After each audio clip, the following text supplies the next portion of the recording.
Pada kesempatan kali ini, kelompok kami akan menjelaskan makalah pada mata kuliah Statistika Pembawa banyak 1 ini dengan contoh kasus analisis seragam peubah ganda. Langsung saja, saya selaku materi pertama akan menjelaskan kasus 1, di mana seorang juragan telur di Aceh ingin mengetahui apakah ada perbedaan signifikan dalam konsumsi telur berdasarkan rata-rata pengeluaran per kapita seminggu menurut kelompok telur, yaitu antara telur ayam kampung, telur itik, dan telur lainnya. Yang di mana telur lainnya ini merupakan telur puyuh, telur asin, mentah maupun matang, telur penyu, telur angsa, dan sebagainya, yang berada di kabupaten yang ada di Aceh. Bisa teman-teman lihat data yang kami gunakan. Pada data tersebut, yang menjadi faktor atau perlakuan yaitu tahun, di mana terdapat 5 taraf, yakni dari taraf 1 2018, taraf 2 2019, taraf 3 2020, taraf 4 2021, dan taraf 5 2022. Dan untuk variabel responnya, terdapat 3 variabel respon, yaitu telur ayam kampung, telur itik, dan telur lainnya. Kemudian untuk sumber data, saya sedikit menjelaskan sumber data adalah segala sesuatu yang dapat memberikan informasi mengenai data berdasarkan sumbernya. Data dibedakan menjadi 2, yaitu data primer dan data sekunder. Langsung saja, adapun sumber data yang dipakai peneliti adalah sumber data sekunder. Data sekunder dapat melalui berbagai sumber, yaitu literatur artikel, serta situs di internet yang berkenan dengan penelitian yang dilakukan, di mana data dipakai oleh peneliti adalah data Badan Pusat Statistik atau BPS, yaitu rata-rata pengeluaran per kapita seminggu menurut kelompok telur dan susu per kabupaten atau kota. Bisa teman-teman lihat link data yang digunakan. Bisa diklik atau langsung mengetiknya di Google. Selanjutnya yaitu hipotesis. Hipotesis yang digunakan kelompok kami ada 2, yaitu H0 dan H1. H0 dan H1. Untuk H0, tau 1 sama dengan tau 2 sama dengan sampai tau sama dengan tau G itu 0 atau sama dengan 0. Dan H1 paling sedikit ada 1 G di mana tau G tidak sama dengan 0. Kemudian untuk perhitungan penyelesaian kasus. Untuk perbandingan vektor nilai tengah populasi, berikut langkah-langkah perhitungannya, yaitu ada langkah pertama, perhitungan faktor koreksi atau FK untuk respon Y1, Y2, dan Y3. Baik, pertama kita hitung dulu FK dari varian, yaitu FK11, FK22, dan FK33. Untuk mencari FK11, kita mengkuadratkan Y1 dan kemudian dibagikan dengan N. Y1, untuk mencari Y1, kita dapatkan dari sini, Y1, yaitu total telur ayam kampung Aceh Singkil, Aceh Selatan, dan Aceh Tenggara. Didapatkan hasilnya 3.464 telur yang berada di telur ayam kampung. Kemudian dibagi dengan 15 karena ada 15 data pada telur ayam kampung ini. Untuk melihatnya, bisa dilihat karena kami memakai 5 taraf, maka 5 dikali 3. 3 dari variabel responnya. 3 variabel respon dikali dengan taraf perlakuan 5, jadi 15. Maka didapatkan hasil FK11 yaitu 799.953,1.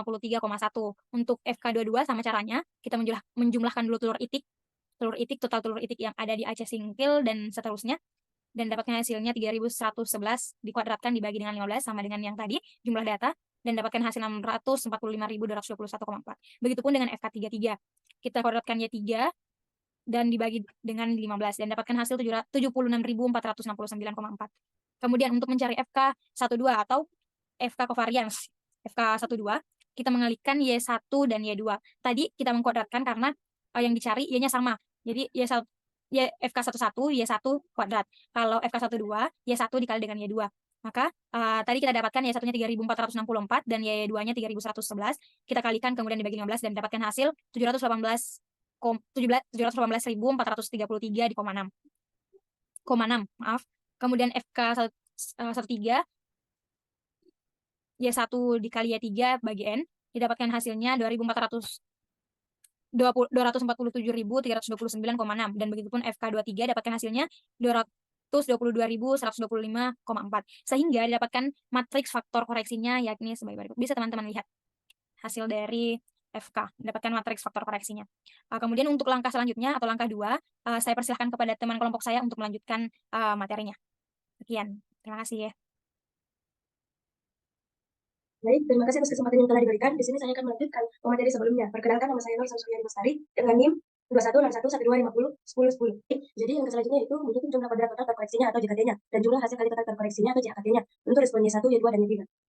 Pertama yaitu JKT 11 dengan rumus Y1 IJ dikuadratkan, di mana I-nya ini sama dengan 1 hingga 4 dan J-nya sama dengan 1 hingga NI dikurang FK11. Nah, Y1 IJ-nya ini yaitu nilai dari telur ayam kampung. Jadi 243 dikuadratkan hingga 41 pangkat 2. sehingga didapatkan hasil JKT11 sama dengan 141.044,9. Yang kedua yaitu JKT22, di mana JKT22 ini dengan rumus Y2 IJ berpangkat 2, dengan I sama dengan 1 hingga 3 dan J sama dengan 1 hingga NJ dikurang FK22. Nah, Y2IJ-nya ini yaitu nilai dari telur itik, jadi 23 dikuadrat hingga 480 kuadrat, sehingga didapatkan hasil JKT22-nya yaitu 1038101,6. Yang ketiga yaitu JKT33, dengan rumus Y3IJ berpangkat 2, di mana I-nya sama dengan 1 hingga 3, J-nya sama dengan 1 hingga NJ dikurang FK33. Nah, Y3IJ-nya ini yaitu nilai dari telur lainnya, jadi 39 dikuadratkan ditambah seterusnya sampai 106 kuadrat, sehingga didapatkan hasil terakhirnya itu JKT33 sama dengan 1787,6.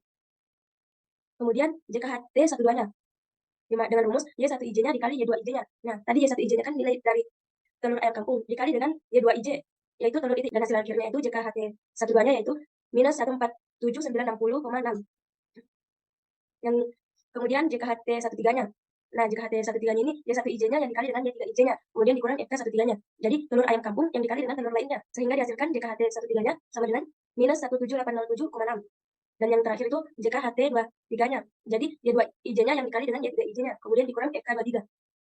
Jadi telur itik yang dikali dengan telur lainnya, hingga didapatkan hasilnya itu JKHT23-nya itu 102.262,6. Nah, hasil dari jumlah kuadrat totalnya tadi itu digabung menjadi satu matriks. Kemudian langkah yang ketiga yaitu menghitung jumlah kuadrat perlakuan terkoreksinya atau JKP-nya dan jumlah hasil kali perlakuan terkoreksinya atau JHKP-nya untuk respon Y1, Y2, dan Y3. Yang pertama, JKP satu-satunya. Dengan rumus Y1 I titik dikuadratkan kemudian dibagi NI, di mana I-nya ini sama dengan 1 hingga 4 dikurang FK11. Nah, Y1 I titiknya itu yang ini total dari telur ayam kampungnya yaitu 1166 ditambah 1 dikuadratkan ditambah 1429 dikuadratkan ditambah 869 dikuadratkan. Nah, yang dibagi itu total tarafnya. Di sini kan ada 5, jadi masing-masing dibagi 5 sehingga didapatkan JKP satu-satunya yaitu 31398,5. Yang kedua yaitu JKP dua-duanya, di mana dengan rumus Y2 I titiknya dikuadratkan dibagi NI, di mana ini sama dengan 1 hingga 4 dikurang FK dua-duanya. Nah, Y2 I titiknya itu tadi yang telur itik, sehingga didapatkan nilai JKP dua-duanya itu 984.241,2. Yang ketiga yaitu JKP tiga-tiganya. Nah, di sini rumusnya Y3 I titik berpangkat 2 dibagi NI, di mana I-nya sama dengan 1 hingga 4 dikurang FK33. Jadi Y3 I titiknya itu telur lainnya, sehingga didapatkan hasil akhir dari JKP-nya itu JKP tiga-tiganya yaitu 16107,6. Yang keempat yaitu JHKP satu-duanya.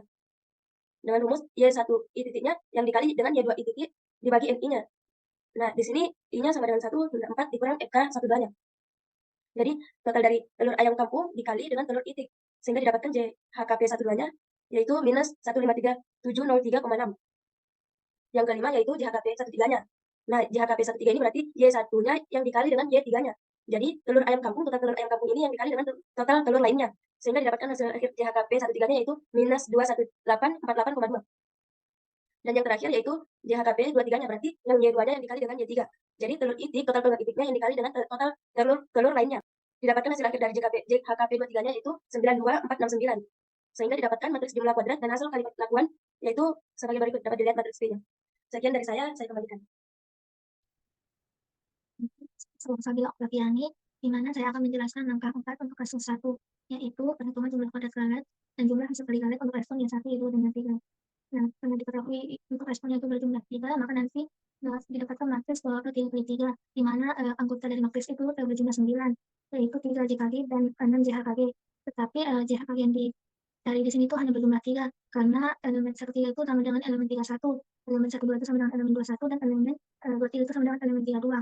Langsung saja mencari jumlah kuadrat galet yang pertama, yaitu JKG 11. Rumusnya itu JKT 11 dikurang JKP 11. Sehingga nilai dari JKG 11 itu yang didapatkan 109646,4. Kemudian JKG yang kedua itu JKG 22. Rumusnya itu JKT 22 dikurang JKP 22.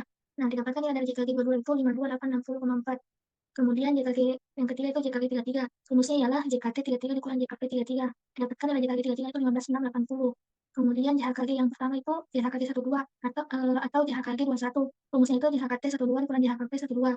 Didapatkan nilai JHKG 12 itu 5743. Kemudian JHKG yang kedua itu JHKG 13 atau JHKG 31, di mana rumusnya itu JHKT 13 dikurang JHKP 13. Sehingga didapatkan nilai dari JHKG 13 itu 40,6.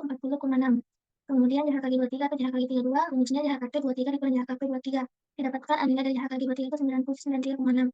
Setelah menghitung jumlah kuadrat galet dan jumlah hasil kali galet, nah hasilnya itu kita dapatkan matriks jumlah kuadrat dan hasil kali galet. Mana matriks yang dihasilkan matriks 3x3 seperti pada layar berikut ini. Kemudian hasil perhitungan yang diperoleh dapat dirangkum dalam satu tabel analisis seragam perubahan ganda satu arah atau on-way maneuver seperti berikut. Dalam tabel ini dapat 3 yaitu perlakuan, galat, total. Nah, total ini terkoreksi dengan nilai tengah. Hasil perhitungan itu kita masukkan ke dalam tabel sehingga didapatkan derajat bebas dari perlakuan. Nah, derajat bebas dari perlakuan itu sebanyak 2.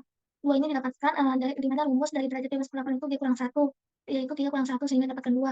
Kemudian derajat bebas dari galat ini didapatkan 12, di mana rumusnya itu sigma I sama dengan 1 sampai G, itu dikurang G, sehingga didapatkan 12. Kemudian total itu derajat bebasnya 14, di mana rumus dari derajat bebas total itu sigma I sama dengan 1 sampai G, I kurang 1, itu 15 kurang 1 sama dengan 14.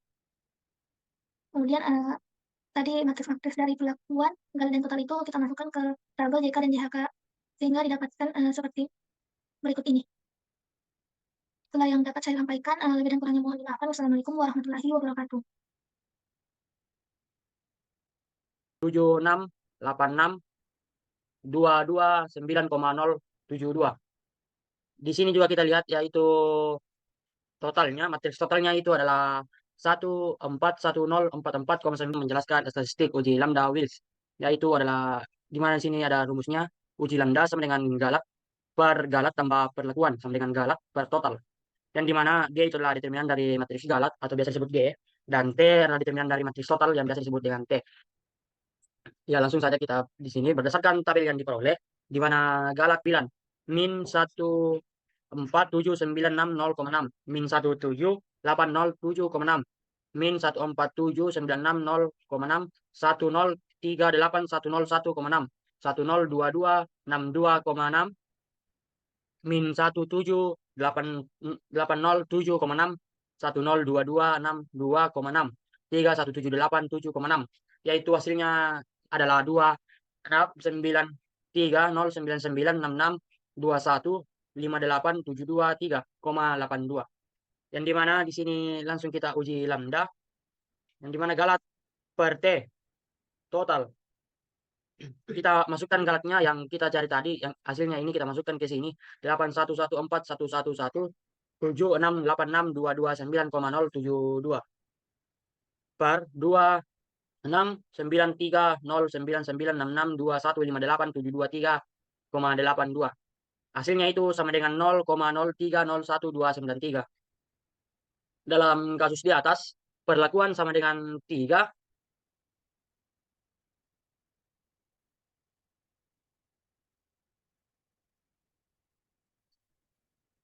derajat bebas perlakuan sama dengan 2. Hal ini berarti sesuai dengan kriteria transformasi F untuk perlakuan lebih besar sama dengan 1 dan derajat bebas perlakuan sama dengan 2. Sehingga transformasi dari uji lambda ke F dapat dilakukan sebagai berikut, ya, itu adalah F sama dengan sigma NI kurang P kurang 1 per P 1 kurang uji lambda per uji lambda. Ya, di sini ada di sini itu adalah rumus F hitung. F sama dengan 1 per akar 0,0301293 per akar 0,0301293 dikali 11 per 3. Yaitu hasilnya F sama dengan 17,45737. Kemudian nilai F tabel yang didapatkan yaitu adalah F 0,05 3,11 sama dengan 3,9. Terus interpretasi atau kesimpulan, karena besaran F sama dengan 17,45737 lebih besar dari F 0,05, 3,11 sama dengan 3,59, maka kita menolak H0 pada taraf alfa sama dengan 0,05, yaitu terdapat perbedaan signifikan dalam konsumsi telur di kabupaten yang ada di Aceh. Ya, mungkin cukup sekian materi yang dapat saya sampaikan. Kurang lebihnya mohon dimaafkan. Assalamualaikum warahmatullahi wabarakatuh.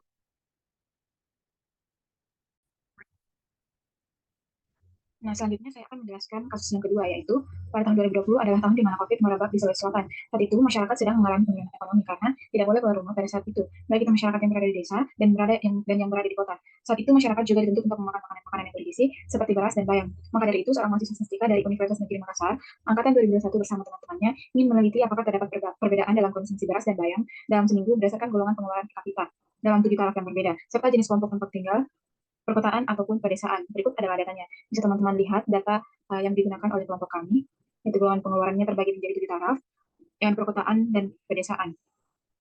Nah, dari kasus di atas, maka tentukan apakah golongan pengeluaran dan tempat tinggal berpengaruh terhadap konsumsi beras dan ayam saat COVID-19 tahun 2020 menggunakan Manova. Nah, di sini penjelasannya, adapun data dan sumber data yang kami gunakan itu, data yang kami gunakan di mana faktor atau perlakuannya yaitu golongan pengeluaran per kapita, di mana ada 7 taraf, yaitu taraf 1, 150.000 sampai 199.999, kemudian taraf 2, 200.000 sampai 299.999, taraf 3, taraf 4, taraf 5, hingga taraf 7 yang lebih besar dari 1.500.000, kemudian variabel respon satunya yaitu rata-rata konsumsi beras per kapita seminggu, kemudian variabel respon 2, rata-rata konsumsi bayam per kapita seminggu, di mana data yang kami gunakan itu berasal dari laman resmi Badan Pusat Statistik tahun 2020, di mana kata kunci datanya adalah rata-rata konsumsi dan pengeluaran per kapita seminggu menurut komoditi makanan dan golongan pengeluaran per kapita seminggu di Provinsi Sulawesi Selatan pada tahun 2018 hingga 2022. Adapun linknya dapat diakses pada link berikut. Kemudian tempat data diambil atau eksperimen dilakukan yakni di perkotaan atau pedesaan, sehingga akan ada 2 kelompok dalam data ini, yaitu perkotaan dan pedesaan. Kasus di atas terjadi pada tahun 2020 sehingga datanya diambil pada tahun 2020. Nah, selanjutnya model linear dari kasus tersebut yaitu YIJ sama dengan mu ditambah tau I tambah beta J tambah RIJ, di mana I adalah 1, 2, 3, 4, 5, 6, 7, dan J adalah 1 dan 2. Kemudian YIJ adalah pengamatan pada perlakuan ke I dan kelompok ke J. Mu adalah rataan umum, tau I adalah pengaruh perlakuan ke I, beta J adalah pengaruh kelompok ke J, dan RLIJ adalah pengaruh acak pada perlakuan ke I dan kelompok ke J. Adapun hipotesis dari kasus tersebut adalah untuk perlakuan H0 di mana tau 1 sama dengan tau 2 sama dengan tau 7 sama dengan 0, artinya tidak ada pengaruh perlakuan terhadap respon yang diamati. Kemudian H1 terdapat I di mana tau I tidak sama dengan 0, dan I di mana I adalah 1, 2, 3, 4, 5, 6, dan 7. Artinya ada pengaruh perlakuan atau minimal ada satu perlakuan yang berpengaruh terhadap respon yang diamati. Kemudian hipotesis untuk kelompok H0 di mana beta 1 sama dengan beta 2 sama dengan 0, artinya tidak ada pengaruh kelompok terhadap respon yang diamati. Kemudian H1 terdapat J di mana beta J tidak sama dengan 0, di mana J adalah 1 dan 2. Artinya ada pengaruh kelompok atau minimal ada satu kelompok yang mengaruhi respon yang diamati. Adapun alfa yang digunakan adalah 1%, di mana kriteria ujinya tolak H0 jika F hitung lebih besar dari F tabel, dan terima H0 jika F hitung lebih kecil atau sama dengan F tabel. Selanjutnya saya persilakan kepada pemateri selanjutnya. Di sini saya akan melanjutkan materi dari pemateri sebelumnya. Langsung saja kita masuk ke perhitungan penyelesaian kasus. Tabel ini menunjukkan rata-rata pengeluaran dan konsumsi beras dan bayam per kapita seminggu di daerah perkotaan dan pedesaan. Di sini ada 7 taraf. Taraf yang pertama yaitu 150.000 sampai 199.999 dengan konsumsi beras di perkotaan yaitu 1,478 dan bayam 0,01. Di pedesaan konsumsi beras yaitu 1,445 dan bayam 0,028 dengan total taraf 1 yaitu 2,961. Selanjutnya yaitu taraf yang kedua. Taraf yang kedua yaitu 200.000 sampai 299.999 dengan konsumsi beras di perkotaan yaitu 1,495 dan bayam 0,045. Di pedesaan konsumsi beras yaitu 1,665 dan bayam 0,028 dengan total taraf 2 yaitu 3,229 dan seterusnya hingga taraf yang ketujuh. Sehingga diperoleh total konsumsi beras di perkotaan yaitu 11,013 dan konsumsi bayam yaitu 0,379. Sedangkan konsumsi beras di pedesaan yaitu 12,683 dan konsumsi bayam yaitu 0,355. Di sini kita bisa melihat bahwa konsumsi beras di perkotaan itu lebih kecil dibandingkan dengan di pedesaan. Tetapi sebaliknya dengan bayam, di mana konsumsi bayam di perkotaan lebih besar dari konsumsi bayam di pedesaan. Dan total dari semua taraf yaitu 24,43. Di sini kita juga mengetahui banyaknya respon yaitu 2 dan banyaknya perlakuan itu 7 dan yang terakhir banyaknya kelompok yaitu 2. Selanjutnya kita masuk ke proses perhitungan. Ada banyak langkah-langkah untuk melakukan proses perhitungan. Langkah pertama yaitu mencari faktor koreksi atau biasa disingkat dengan FK. Pertama, kita mencari FK11 dengan rumus Y1 pangkat 2 per N, di mana nilai Y1 yaitu 23,496 dan nilai N yaitu 14. Jadi 23,496 pangkat 2 dibagi 14 hasilnya yaitu 40,107. Selanjutnya kita mencari FK22 dengan rumus Y2 pangkat 2 per N, di mana nilai Y2 yaitu 0,734 dan nilai N-nya 14. Jadi 0,734 pangkat 2 dibagi 14 hasilnya 0,038.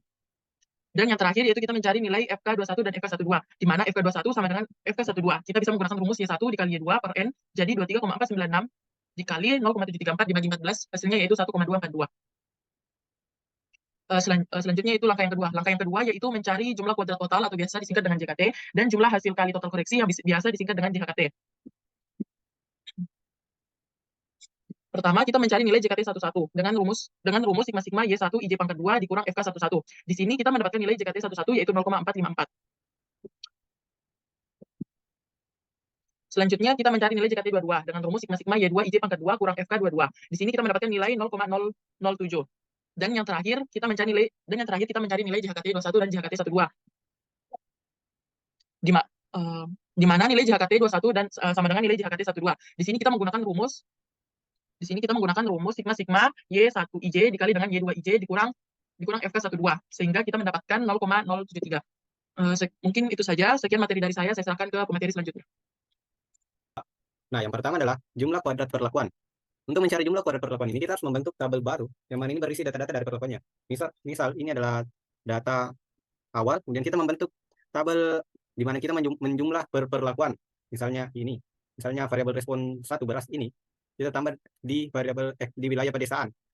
Kayak ini 2,923 ini didapat dari 1,478 tambah 1,445. Begitupun 0,038 ini didapat dari 0,01 tambah 0,08. Sehingga dapatlah tabel seperti ini, tabel untuk perlakuan. Nah, untuk mencari JKP sendirinya ini kita menambah setiap jumlah untuk JKP 11 yang artinya jumlah kuadrat perlakuan variabel respon 1, maka kita menambah kita mengkuadratkan semua data pada variabel respon 1, yaitu yang ini. Kita kuadratkan lalu ditambah. Didapatlah hasil 80,617 per 2. Kemudian kita bagi dengan banyaknya kelompok atau RR. Tadi sudah dijelaskan. Dan kita kurang dengan FK11, maka didapatlah JKP 11 yaitu 0,201. Untuk JKP 22 sendiri kita pakai data variabel respon 2 yaitu 0,038 kuadrat tambah 0,069 kuadrat, yang ini sampai 0,134 kuadrat.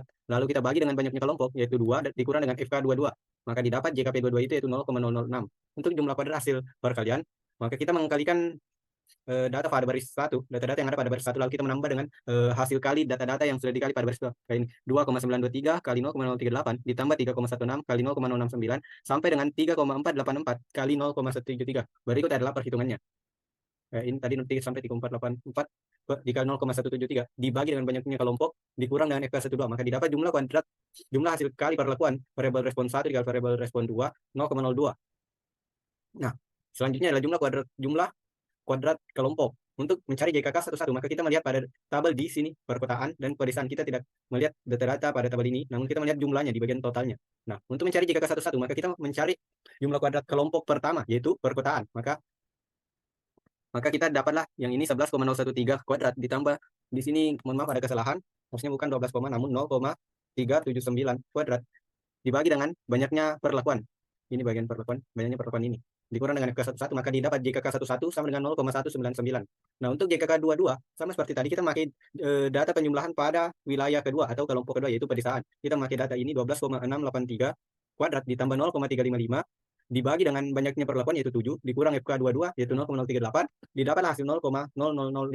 Untuk jumlah hasil kali kelompok variabel 2 kelompok 2 dikali kelompok 1, yaitu kita kali ini 11,013 dikali dengan variabelnya sendiri, kayak ini beras, jumlah beras dikali dengan jumlah beras ditambah jumlah bayam dikali dengan jumlah bayam dibagi dengan banyaknya perlakuan. Berarti 11,013 dikali 12,683 ditambah dikurang FK12, maka dapat jumlah hasil kali kelompok yaitu 18,731. Untuk JKG 11 sendiri, rumusnya itu yaitu JKT 11 kurang JKP 11 kurang JKK 11 yang sudah didapat tadi, didapat hasil 0,054. JKG 22 juga sama, JKT, yaitu rumusnya JKT 22 kurang JKP 22 dikurang JKK 22, yaitu 0,0005. JKHG 21 juga sama saja dengan JKHG 12, didapat hasil minus 18,686. Ini juga rumusnya, mana nilai-nilai ini sudah didapat semua di bagian atas. Nah, langkah selanjutnya untuk mencari derajat bebas, yaitu kita melihat dulu berapa jumlah kelompok, perlakuan, dan jumlah galat. Nah, tadi sudah dijelaskan bahwa kelompoknya ini ada dua, yaitu perkotaan dan pedesaan. Maka untuk mencari derajat bebas kelompoknya, yaitu rumusnya banyaknya kelompok dikurang 1, sehingga derajat bebas kelompoknya 1. Untuk derajat bebas perlakuannya yaitu banyaknya perlakuan dikurang 1, yaitu banyaknya perlakuan tadi adalah 7 sama dengan 6. Untuk derajat bebas galat yaitu banyaknya perlakuan kurang, atau untuk derajat bebas galat rumusnya yaitu DB, derajat bebas perlakuan dikali dengan derajat bebas kelompok, maka didapat hasil sama dengan 6. Untuk derajat bebas totalnya yaitu banyak perlakuan dikali banyak kelompok kurang 1 sama dengan 13. Nah, untuk langkah selanjutnya adalah kita membentuk tabel ANOVA-nya. Untuk derajat bebasnya ada tabel ANOVA-nya sendiri tadi dari sumber keragaman kelompok, perlakuan galat, derajat bebas, jumlah kuadrat dan jumlah hasil kuadrat. Jumlah hasil kali. Nah, untuk jumlah kuadrat dan JHK ini kita tidak memasukkan nilai-nilai yang ada di JKK. Kita tidak langsung memasukkannya, namun kita harus membentuk matriks, di mana untuk JK kelompok kita membentuk matriks K, JKP kita membentuk matriks P, JKG kita membentuk matriks G, dan JKT juga kita membantu matriks T. Nah, untuk matriks K sendiri, ini matriks K didapat kita masukkan nilai untuk baris 1 kolom 1. Ini 0,199 adalah nilai dari JKK 11. Ini baris 1 kolom 2 didapat dari nilai JKK 12 yang ini tadi. JKK 12 ini JHKK 21 sama saja dengan JHKK 12. Ini 18,731 ini sama.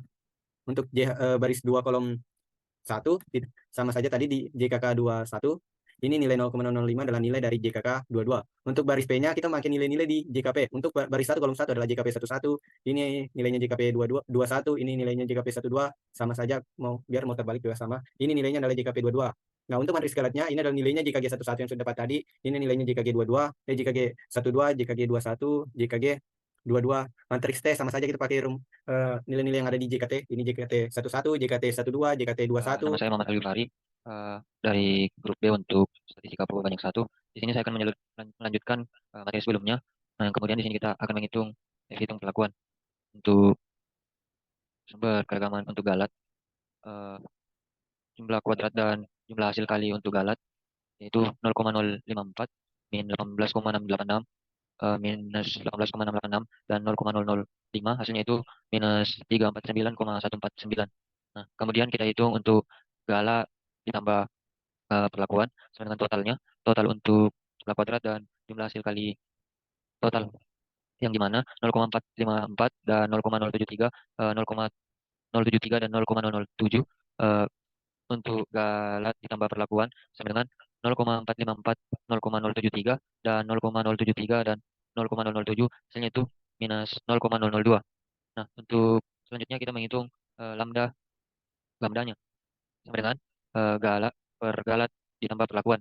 Kan tadi kita sudah menghitung untuk efektif perlakuan galatnya, yaitu minus 349,149 per kita juga tadi sudah menghitung untuk hitung perlakuan galat dan perlakuannya, sehingga kita masukkan saja minus 0,002 yang menghasilkan dengan 14.545,5898. Nah, kemudian dikarenakan banyaknya respon atau P sama dengan 2 dan banyaknya perlakuan galat sama dengan 7 atau lebih besar atau sama dengan 2, maka transformasi dari lambda ke F dapat dilakukan sebagai berikut. Nah, teman-teman bisa lihat rumusnya, yaitu F sama dengan 1 dikurang akar lambda per akar lambda dikali derajat bebas galat dikurang 1 per derajat bebas perlakuan. Nah, kemudian kita masukkan hasil dari rumus. Yang pertama yaitu 1 dikurang, kan kita tadi sudah menghitung lambdanya, yang hasilnya itu 145.485,898, sehingga kita masukkan saja, tapi kita akarkan per akar lambda 14.585,5898 kali untuk DBG-nya itu 6 dikurang 1 per untuk DBP-nya itu 6, sehingga hasilnya itu 0,831. Nah, selanjutnya untuk F tabelnya yaitu teman-teman bisa lihat hasilnya itu 4,705. Nah, selanjutnya kita untuk mengetahui F hitung kelompok galat sama dengan matriks 0,054 minus 18,686 dan minus 18,686 dan 0,005, hasilnya itu minus 349,194. Dan untuk galat ditambah kelompok matriksnya itu 0,054 minus 18,686 dan minus 86,686 dan 0,005 ditambah untuk kelompoknya itu 0,1899, 18,731 dan 18,731 dan 0,005, hasilnya itu 0,253, 0,045, 0,045 dan 0,001.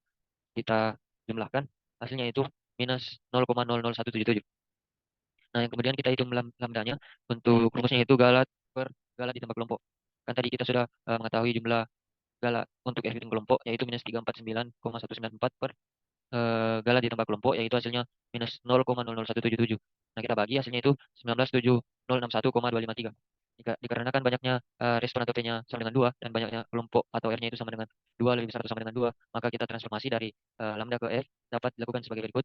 Nah, teman-teman bisa lihat rumusnya itu sama dengan F 1 dikurang akar lambda per akar lambda dikali derajat bebas galat dikurang 1 per derajat bebas kelompok sama dengan 1 dikurang 197.061,253 per 19.761,253 dikali untuk derajat bebas galatnya itu 6 dikurang 1 per derajat bebas kelompoknya itu 1. Nah, hasilnya itu hasil dari bagian penjumlahannya itu sama dengan 4,988. Nah, untuk F tabelnya yaitu hasilnya 5,99. Nah, untuk kesimpulan perlakuan karena F hitung sama dengan 0,831 lebih kecil atau sama dengan F 4,705, maka ini artinya kita terima 0. Sehingga dapat disimpulkan bahwa perlakuan tidak berpengaruh terhadap kedua respon yang diamati atau tidak ada eh, pengaruh perlakuan baik itu kecil maupun besar dalam konsumsi beras dan bayam saat COVID-19 sedang berlangsung. Untuk kelompok, karena F hitung sama dengan 4,988 lebih kecil atau sama dengan F 5,99, maka ini artinya kita terima 0 sehingga dapat disimpulkan bahwa kelompok tidak berpengaruh terhadap kedua respon yang diamati atau tidak ada pengaruh tempat tinggal baik itu masyarakat yang tinggal di daerah perkotaan maupun pedesaan dalam konsumsi beras dan bayam saat COVID-19 sedang berlangsung. Nah, mungkin itu saja